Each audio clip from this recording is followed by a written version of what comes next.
Sarado po yung butas. Yan. Butan po natin ng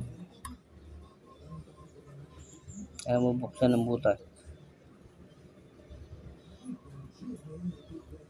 Yan po.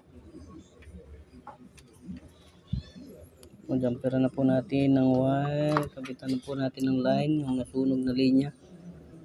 Kaya po wala po palang left, ay tumunog yung kabila. Po naging problema niya.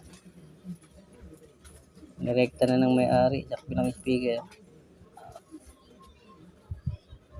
Yan po.